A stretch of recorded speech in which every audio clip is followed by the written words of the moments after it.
Und was meinen Sie, wenn Sie zweitens davon sprechen, dass größer als die Gefahr der Atombombe für die heutige Menschheit das Gesetz der Technik ist? Das Gestell, wie Sie den Grundzug der Technik nennen, das Wirkliche in der Weise des Bestellens als Bestand zu entbergen oder anders ausgedrückt, alles und jedes auf einen Knopfdruck hin abrufbar zu machen? Ja, zunächst ist zu sagen, dass ich nicht gegen die Technik bin. Ich habe nie gegen die Technik gesprochen, auch nicht über das sogenannte Dämonische der Technik, sondern ich versuche das Wesen der Technik zu verstehen. Und wenn Sie diesen Gedanken zitieren mit der Gefährlichkeit der Atombombe und einer noch größeren Gefährlichkeit der Technik, so denke ich an das, was sich heute als Biophysik entwickelt, dass wir in absehbarer Zeit imstande sind, den Menschen so zu machen, das heißt rein in seinem organischen Wesen, so zu konstruieren, wie man ihn braucht. Geschickte und Ungeschickte, Gescheite und Dumme. So weit wird es kommen. Die technischen Möglichkeiten sind heute bereit und wurden bereits schon von Nobelpreisträgern in einer Tagung in Lindau ausgesprochen, was ich in einem Vortrag vor Jahren in Meßkirch schon zitiert habe. Also vor allem das Missverständnis ist abzulehnen, als ob ich gegen die Technik sei. Ganz im Gegenteil, ich sehe in der Technik, in ihrem Wesen nämlich, dass der Mensch unter einer Macht steht, die ihn herausfordert und der gegenüber er nicht mehr frei ist. Dass sich hier etwas ankündigt, nämlich ein Bezug des Seins zum Menschen. Und dass dieser Bezug, der sich im Wesen der Technik verbirgt, eines Tages vielleicht in seiner Unverborgenheit ans Licht kommt. Ob das geschieht, weiß ich nicht. Ich sehe also im Wesen der Technik den ersten Vorschein eines sehr viel tieferen Geschehnisses, was ich das Ereignis nenne. Okay, so to get the ball rolling, as they say, I'm going to read off Heidegger's The Question Concerning Technology, although it's very important. A caveat, Heidegger was a serious Nazi. So whenever you read him, you need to have that in the back of your mind. He wasn't some kind of peripheral Nazi. No. He was deeply involved with the Nazi party. He was an ideological Nazi.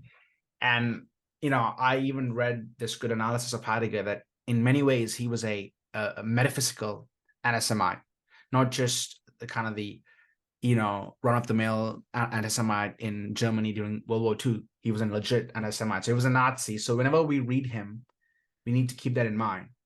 Regardless, I personally think one of his best essays I've ever read is The Question Concerning Technology, which he does an analysis, a metaphysical analysis of technology.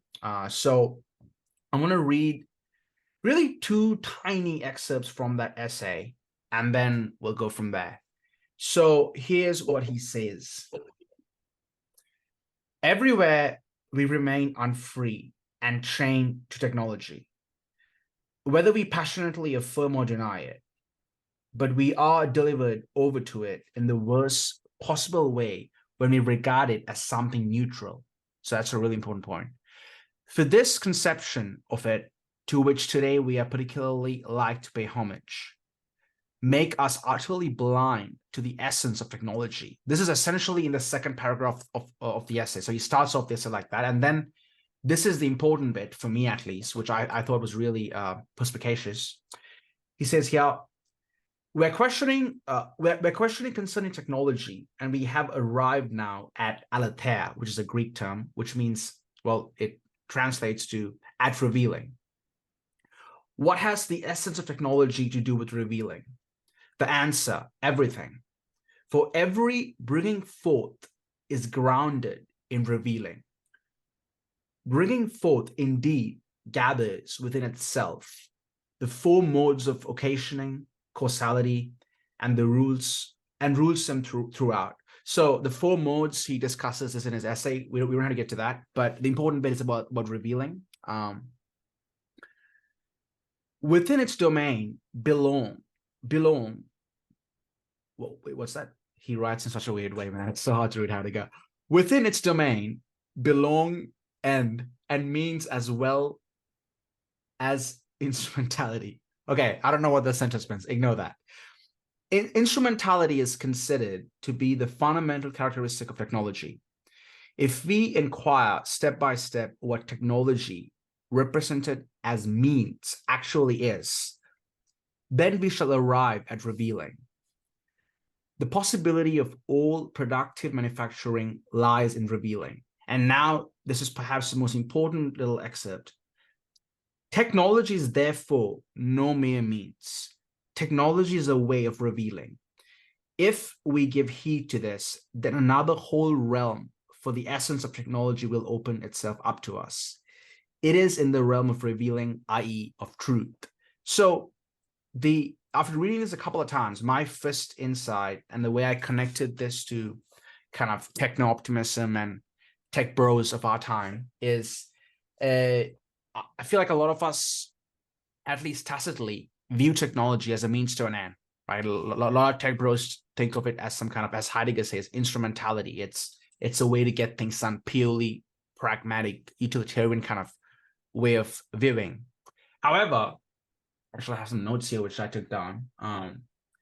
That bit about that bit about revealing shows that technology is not a mere instrument. It's rather a way that truth reveals itself to us. And when I mean truth, I don't mean truth in like a scientific empirical sense, like facts of, let's say, the physical world, but rather truths of being as such.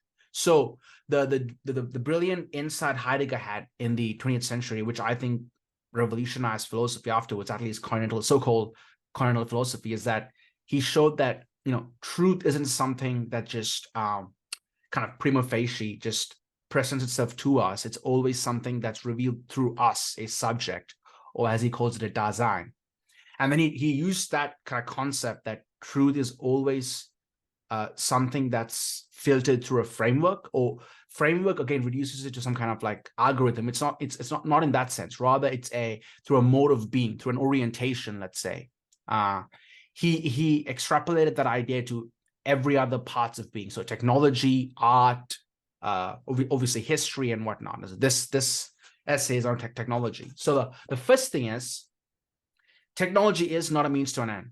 It is much more deep and much more profound. Its essence is it makes metaphysical claims, which means technology deeply, profoundly changes who we as human beings. And that's not an eye-opener, especially with social media. People just accept that kind of, now it's a given, right? Although it's not just in the sense of our social reality, but our metaphysics, our values itself changes with technology. And then the other critique of, let's say, tech bros or tech broism is that, there's this kind of naive optimism, which you and I are going to talk about, where there's like this assumption we have that, technology is good just for the sake of technology. So it's this kind of, if we keep advancing and developing our technologies, that's just good for its sake. It's not so simple. What Heidegger talks about this thing called so he has technology as revealing, but then he also has this thing called enframing, which okay, I hate to be the annoying leftist that blames everything on capitalism, but I'm going to be that annoying leftist.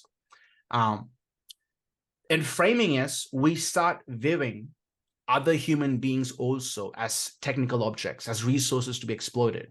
Case in point, human resources. So in that sense, the technological metaphysics have become our metaphysics. We view other human beings as means to an end, as things to be optimized, utilized, to be used, to be technically exploited, certainly in capitalism. And a good example is when the whole, as we are going through the current AI revolution, when the whole, with OpenAI, the ChatGPT thing came off, the first question, a lot of the first kind of spontaneous reaction most people have is, what's it going to do to this job, to marketing, that job? What's it going to do to the economy?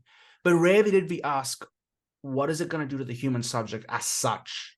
And I think the reason we ask that previous question, not the latter one, the reason we ask, oh, what's it going to do to our economy? What's it going to do to, I don't know, different kinds of jobs, is because, again, we human beings, because we have this kind of technical metaphysics, we view human beings as agents of capital. Simply, that's all we are. We just, we trade and we pretty much move around capital.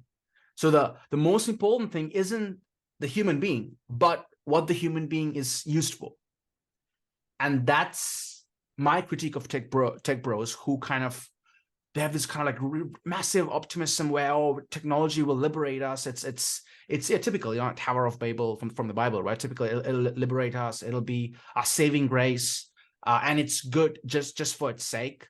And in many ways, the human being doesn't even matter. What matters is the technology as such. And that is something. So, by the way, Heidegger was not a Luddite. He was not saying technology is bad. I think the best way to read Heidegger is through the Hegelian lens and be like, okay, we need to see technology for what it is, with its contradictions. And I'm not saying that's, oh, you see the good and bad and you kind of weigh out the pros and cons and get the pros. It doesn't work like that. Heidegger's point is more, I'd say more solemn even, that we with the good, the bad comes. The bad comes along. It's concomitant to the good. We can't have our cake and eat it too. That's the point Heidegger makes, in my opinion. And I think that's the best way to read his essay on technology. And the reason I want to talk about that is I realized in my initial long monologue, I kind of missed a specific point I was going to make, which was that technology is not neutral, as we discussed, but also another misconception tech bros have is they think that all technology will do is that it'll just amplify who we already are. And that comes with a lot of assumptions and ideological presuppositions that we already know who we are, that human beings are static and that we have a specific nature of some kind. And secondly, that technology will just make, quote unquote, better versions of what human beings are. Whereas I would say, if a lot of, I would certainly religion, but also philosophy, 20th century philosophy, history, and now more recent sociological and psychological research is showing us that no, human beings are malleable, not in a bad sense, nor in a good sense. We are malleable as such.